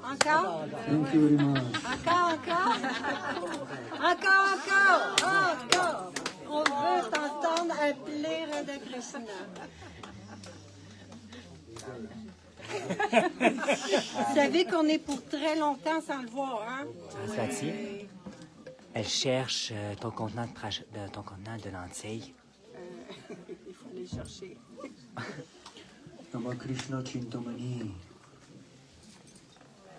Le nom de Dieu, c'est comme une pierre philosophale, une Chitta Chintamani. Elle peut tout transformer notre plomb en un métal précieux. Le plomb de notre mental, c'est en lien avec le nœud de notre faux ego, Ahankara. Et le plomb de notre mental est transformé comme l'or en fusion par l'effet du son du nom de Krishna. Nama Krishna Chintamani. Chintamani, c'est une opération alchimique, mais transcendantale. C'était de l'alchimie transcendantale. Solve coagula. Le nœud du cœur est coagula, il est coagulé. Et la puissance de la vibration sonore de Krishna, c'est solve, dissoudre. Solve coagula. Il dissout la coagulation du faux ego. C'est l'effet du son. Krishna Chinta, Nama Krishna Chintamani, Chaitanya Rasa Vigraha. Et c'est dans cette opération-là, alchimique transcendantale, que l'on trouve notre relation. Chaitanya Rasa Vigraha. C'est une relation du Purnam, elle est complète. Donc une fois qu'on la ressent, on est complet, on ne cherche rien d'autre. On ne cherche plus rien d'autre. Parce que c'est Purnam, c'est Om Purnamadam Purnamidam. Purnam Shuddho, il est complètement pur. C'est-à-dire qu'il est comme le soleil, il va purifier des endroits qui sont impurs et il va les purifier à l'intérieur de nous. S'il y a des esprits, des zones qui sont obscures à l'intérieur de nous, il est Shuddha. Il est comme un soleil qui vient purifier un endroit qui est... C'est prophylactique. Il vient purifier, mais lui ne se salit pas. Prophylactique. Purna Shuddho Nitya, il est éternel. C'est-à-dire il n'y a pas d'histoire chronologique ou géologique ou culturelle ou religieuse ou traditionnelle. Il est Nitya. Il est pour tout le monde. Il est éternel. Éternellement universel pour tout le monde. Nitya. Purna Shuddho Nitya Mukto. C'est-à-dire qu'il peut nous libérer de la conception matérialiste de l'existence. Nous, on a une conception matérialiste de l'existence, mais l'effet de la vibration sonore spirituelle peut nous libérer de cette conception-là. C'est ça, changer le programme des données de la dualité mentale pour les mettre dans un autre programme, un programme de données d'unité. Pour le Nam Shuddho Nityamukto. Et pourquoi il fait ça? Par quelle magie il fait ça? Par quelle puissance il fait ça? Comment ça se fait qu'il peut faire un truc pareil? Binadvam Namo Namino. Binadvam Namo Namino. Parce qu'il n'est pas différent de Dieu lui-même. C'est-à-dire que quand on rentre en contact avec la vibration sonore du nom de Krishna, on rentre en contact avec Krishna directement, personnellement, en relation face à face avec lui à travers la vibration sonore de son nom. On dit tout est fréquence, tout est vibration dans la manifestation manifestée, mais tout est fréquence aussi dans la manifestation non manifestée. Dans le ciel spirituel, tout est fréquence intuitive. Et donc, quand on rentre en intrication, dans la physique, on dit intrication, on est intriqué avec la vibration sonore du nom de Krishna, on est intriqué avec Krishna. On est en contact avec lui. Extraordinaire. Nama Krishna Chintamani Chaitanya Rasa Vigraha. Purna Shuddho Nityamukto Binadvam Namo Namino. Le nom de Krishna n'est pas différent de lui-même. Parce que c'est transcendantal, c'est une opération d'alchimie transcendante. Nous, dans le monde matériel, on a des programmes de données de dualité. C'est-à-dire que si si j'ai soif, et puis que je dis de l'eau, de l'eau, de l'eau, de l'eau, eh ben, l'eau ne va pas nécessairement se manifester. En tout cas, pas immédiatement. Mais dans le monde de la vibration sonore spirituelle, c'est totalement différent. C'est un programme de données d'unité, pas un programme de données de dualité. C'est pour ça le Seigneur Chaitanya, le Cheto Darpanam Maljanam. Je nettoie ce programme-là, et puis je te donne l'Abhideya, le moyen de concevoir que tu peux rentrer d'une manière éligible avec tes sens physiques et subtils en contact avec la transcendance, directement.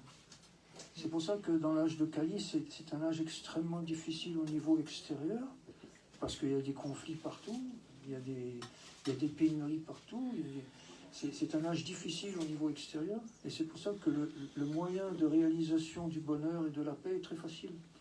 C'est le son, c'est la vibration sonore, il suffit de chanter ou simplement de l'apprécier. Simplement de l'apprécier, ça fonctionne pareil. Il y a des gens qui ne peuvent pas chanter ou qui ne veulent pas chanter, mais s'ils l'apprécient, Bhaktivedanta Swami dit même, il y a des journalistes qui viennent, ils apprécient notre démarche, et ben, juste par le fait de l'apprécier les gens qui chantent, ils reçoivent une sorte de bénédiction qui leur apporte une forme de libération. C'est vraiment de la compassion, c'est welfare, c'est du bénévolat, c'est du bénévolat à tous les niveaux. Parce que il y a différentes manières de chanter le Saint-Nom. On peut le chanter en silence, en ashika, dans notre mental. On peut le chanter murmure comme ça, où on est seul à le chanter, ou pancha. Mais il y a aussi Vaikari, c'est le chant comme on vient de faire. Et là, s'il y a des petits insectes dans les murs, eux, ils vont quand même en bénéficier. Parce que c'est vibratoire. C'est une vibration. Et c'est une vibration qui est transcendantale. Donc si elle est déjà une vibration matérielle est portée par l'éther. Déjà, le son est porté par l'éther, dit Krishna dans la Gita. Donc même si c'est une vibration matérielle, déjà ça nous traverse. Parce que c'est porté par l'éther, et l'éther est un élément subtil qui traverse la matière. Mais là, en plus de ça, c'est transcendantal. Donc c'est porté par un élément éthérique transcendantal. Donc tout le monde peut en profiter. Les arbres, les plantes, les petits chats, les petits minous qu'on a à la maison, les chiens, les voisins. Des fois, ils ne sont pas contents. Parce qu'on fait du bruit, mais ils en profitent quand même. C'est un moyen extrêmement facile. C'est le moyen de recommander Halel Nama, Halel Nama, Halel Nama, Kevaram, Karo, Nastieva, Nastieva, Gativa. C'est le moyen qui est recommandé dans l'âge que l'on traverse. Bon, évidemment, il y a des consignes. Il y a des consignes pour essayer de mieux le chanter. Sinon, on a Amabas, on a l'ombre du Saint-Nom. Et si on suit les consignes, ça peut être intéressant parce qu'on peut purifier notre chant jusqu'à temps de vraiment en profiter à 100%. Sinon, on en profite à 10% ou à 20% ou à 50%. Et si on suit les consignes pour en profiter à 100%, c'est un peu comme une prescription médicale, si elle est juste. On ne peut pas parler de la médecine, c'est un autre sujet. Brûlant. Mais si, à condition qu'il y a des vrais médecins, pas des criminels comme aujourd'hui, mais des vrais médecins, eh ben, oups, je m'égare. Et là-dessus, je suis bien renseigné, croyez-moi. Mais si c'est la vraie médecine authentique, automatiquement on suit les prescriptions et puis on va en bénéficier. On va bénéficier du médicament. Le Saint-Nom, c'est le médicament, mais il y a une prescription qui vient avec. Hein, parce que tous les médicaments, il y a une feuille à l'intérieur. Sauf le Covid, parce que la feuille était blanche. On sait pourquoi. Mais normalement, un médicament, ça vient avec une structure, on te décrit les effets secondaires et tout. Et là, le médicament du Saint-Nom, il vient aussi avec une prescription. Et Tolina Lapi Sulichana, Taralavi Sahisnada, Amanina Manadina Kirtania Sada Hari. Pour le chanter vraiment purement et constamment, il y a une prescription, c'est de ressentir le comportement du brin d'herbe. De ressentir à l'intérieur de soi le comportement du brin d'herbe. Un brin d'herbe, quand on lui marche dessus, il dit rien, il se plaint pas. Il se plaint pas parce qu'il se dit, c'est la réaction de mes actions passées. Et donc, au lieu d'être dans un sentiment agressif, il est dans un sentiment de gratitude. Au lieu d'être dans un sentiment de révolte, pourquoi tu me marches dessus? Ça me fait mal. Il est dans un sentiment de gratitude parce qu'il sait que ce qui lui arrive, c'est des réactions passées.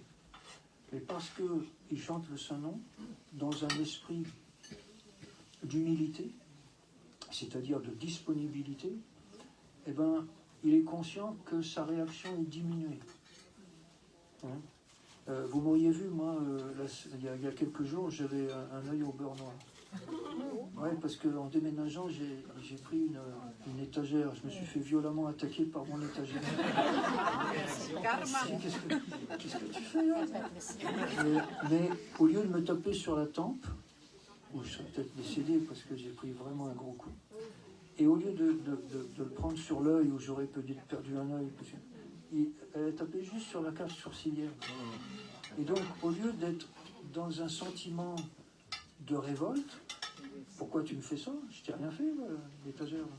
Eh ben, je me suis dit, oh, Krishna, il a diminué mon karma. Il a diminué mon karma. Il m'a protégé en diminuant mon karma. Normalement, j'aurais dû avoir la tête éclatée par les lois de la justice, karmique. Je ne sais pas moi ce que j'ai fait dans mes vies antérieures. J'ai peut-être tué des animaux. Il a diminué mon karma parce que je suis en relation avec lui. C'est une relation amicale. Hein? Satyara, c'est mon ami, c'est mon véritable ami. Avec Mahavirya, on a écrit une chanson qui s'appelle Le véritable ami, il y a longtemps, 1980, tranquille. Hein? Oui, je connais. Et donc c'est ça, c'est Tolinadapi Sulicena. On est dans une relation de brin d'herbe. Voilà. On baisse la tête. Et en baissant la tête, au lieu de rentrer la tête haute, on rentre la tête basse. Et c'est-à-dire qu'on rentre en fait comme les Amérindiens dans la forêt. Et les Amérindiens dans la forêt, là, ils rentraient jamais la tête haute. Parce que s'ils rentraient la tête haute, ils se prenaient les branches de sapin en pleine face. Donc ils rentraient toujours la tête baissée. Comme chez nous, ça. Ouais. Il rentrait toujours la tête baissée comme dans le studio. Oui. Chez Mahavirya, pour descendre dans son studio, son toit dans l'escalier, son plafond, il est bas. Fait qu'on est toujours obligé de donner ses hommages en passant. Ça nous aide beaucoup. Ça nous aide à avoir cette pratique d'éviter les grandes branches de la lutte pour l'existence. On évite les grandes branches de la lutte pour l'existence. On n'est plus dans le prakriti stanikal shati, la lutte pour l'existence, la guerre pour l'existence. Au lieu de dire non à l'existence, on dit oui. Talinadapi sunicena. On est aussi tolérant comme un arbre. L'arbre aussi, tu lui coupes une branche, il ne dit rien. Il est extrêmement tolérant. Pas par stoïcisme, c'est pas une philosophie stoïque, c'est une philosophie transcendantale. Donc on est en relation de tolérance, mais c'est pas une philosophie grecque, on n'est pas stoïque. On sait que tout est orchestré par l'amour, solidam sarvabhutanam. Parce que même si ça apparaît comme des épreuves, c'est quand même des épreuves bienveillantes. Elles sont là pour nous aider. Amanina manadena, si on veut chanter purement, ne jamais s'attendre à avoir, ne jamais avoir d'attente en fait. Oubliez les attentes. Si on a des attentes, on est sûr d'être frustré de toute façon. Donc il vaut mieux aimer sans nécessairement vouloir être aimé. Ça, c'est au niveau du Saint François d'Assise. Là, on est au niveau. Amanina Manadena, c'est du Saint François d'Assise. C'est la joie parfaite. C'est clair, elle dit, je ne veux plus être comprise, je veux comprendre. la compagne de François Basile. Je ne veux plus être aimé, je veux aimer. Là, c'est ce niveau Amanina Manadina. Je ne veux plus être aimé, je veux aimer. Je ne veux plus être respecté, je veux respecter. Amanina Manadina. C'est ça. Et là, si on fait ces trois choses-là, le truc du brin d'herbe, le truc de l'arbre, et puis le truc du respect, Kirtaneya Sadahaya. Bon appétit.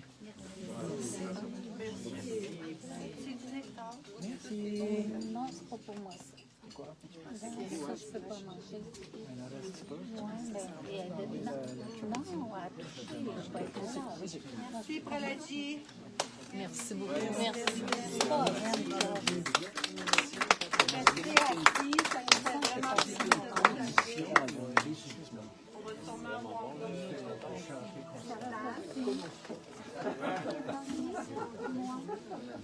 parce qu'il arrive avec des chapelles. OK.